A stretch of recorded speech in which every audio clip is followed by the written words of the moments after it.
Fala rapaziada que acompanha o Mais MMA, Valmir Silva por aqui. Terminou há pouco uma das melhores lutas femininas da história, que foi o duelo principal do UFC Fight Night 227, que a organização chamou também de UFC Noche, em homenagem à independência do México, que se comemora neste sábado 16 de setembro, e além de preparar uma festa em Las Vegas, também preparou um cinturão especial para a então campeã dos pesos moscas, Alexa Grasso. Mas antes a Grasso precisava passar, claro, pela Valentina Shevchenko, nessa que foi uma revanche imediata. Para quem não lembra, a mexicana faturou o título finalizando a Valentina em março deste ano no UFC 285. Bom galera, a Valentina, que entrou no octógono nesta noite como desafiante e vinha esbanjando confiança, prometendo amassar e amassar, mas a história foi um pouco diferente do que ela planejava. Ela começou bem sim, trabalhando muito bem o jab de direita. Claro que a Grasso não deixou nada sem resposta, e o primeiro round foi da Valentina,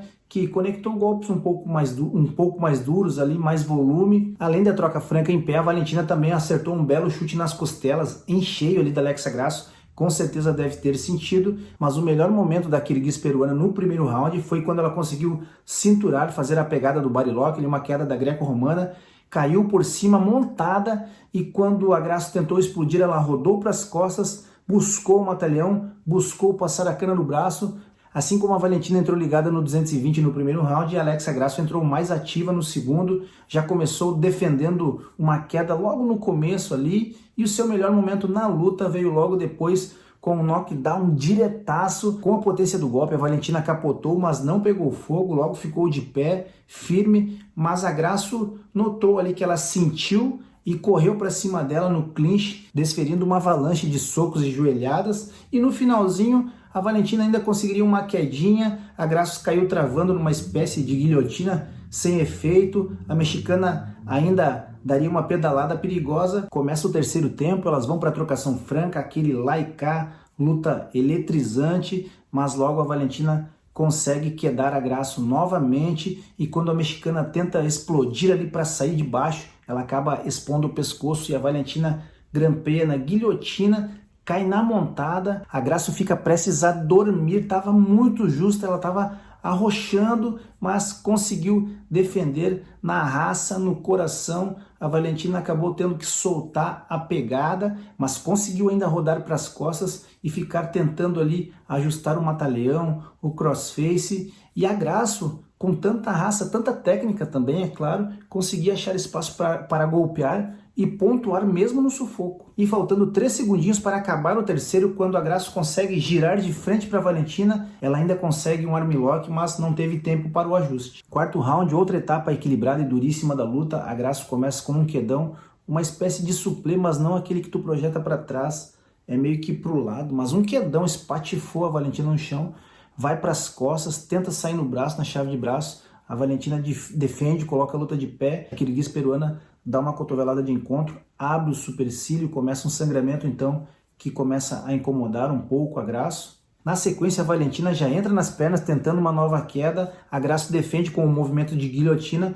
mas só para dar aquelas joelhadas de encontro. E o engraçado é que nesse instante a Valentina coloca a mão no chão, o terceiro apoio, que no caso o Herb Dean deveria ter interrompido. Ela deu uma sequência de joelhadas, mesmo a Valentina colocando o terceiro apoio no chão, a luta não foi interrompida, seguiu, e olha que entrou umas boas joelhadas. Na sequência, a Valentina volta a dominar na trocação, trabalhando o braço da frente, conectando boas mãos, e aí no finalzinho a Grasso dá um rolamento e sai numa chave de calcanhar perfeita, mas de novo não havia tempo para concluir a posição. E já no quinto e último round, a Valentina Shevchenko estava senhora das ações, controlando a distância, sempre trabalhando melhor a mão da frente. Claro que a Grasso não deixou nada sem resposta do primeiro ao último minuto, mas nesse quinto round, quando elas foram para o infight, a Valentina deu um vacilo, a Grasso fez uma espécie ali de esgrima e já caiu grampeando as costas e ficou ali no matalhão, no crossface, tentando levar queixo, rosto, nariz, o que dava. Então soou o gongo e tudo levava a crer num primeiro momento que a vitória seria da Valentina. E essa foi a minha pontuação ao final da luta, 3-2 para a Valentina. Um marcou vitória da Grasso, outro marcou vitória da Valentina, e o terceiro juiz lateral marcou um empate. Então o cinturão fica com a mexicana, para a tristeza da Kyrgyz peruana, que fez um desabafo no microfone na entrevista pós-luta e disse o seguinte: acho que os juízes sentiram a pressão pela independência do México. Se fosse uma competição justa, eu venceria. Já a Grasso, em sua entrevista, disse que fez o suficiente, que machucou mais ela e, portanto, mereceria ficar então com o seu badalado e colorido cinturão. E agora a gente fica na expectativa de uma trilogia, já que a primeira, a Grasso venceu, tomou o cinturão da Valentina. Essa segunda foi muito equilibrada, então eu acredito sim numa trilogia também imediata. A gente vai aguardar os próximos capítulos. E no Common Event tivemos uma luta um pouco aquém do esperado. O australiano Jack Della Maddalena, 14º do ranking dos pesos meio-médios, venceu Kevin Holland na decisão dividida e começa a chegar no top 10. Ele que entrou via Contender em 2021, vem de 6 vitórias consecutivas, então tá chegando, tá chegando. E na antepenúltima luta da noite, o lutador mais jovem do UFC, Raul Rosas Jr., de apenas 18 anos, atropelou Terrence Mitchell em apenas 54 segundos, se recuperou de derrota e ainda levou um dos bônus de performance da noite. Tivemos um único brasileiro no card, Daniel Silva, Daniel Miojo, que teve a infelicidade de ser finalizado numa guilhotina pelo mexicano Edgar Chairez no primeiro round, apagou o bracinho, caiu, mas ele teve a sorte de na hora lá os árbitros conversarem e darem um nocaute. Ele vinha de 4 derrotas consecutivas. O Miojo pediu para que coloquem os dois no card do UFC São Paulo no dia 4 de novembro, mas tudo vai depender da interpretação de Dana White e sua equipe. Eu acho que ele corre o risco até de ser demitido, porque apesar de ter sido um erro do árbitro, eu vi o Miojo apagar, galera. O braço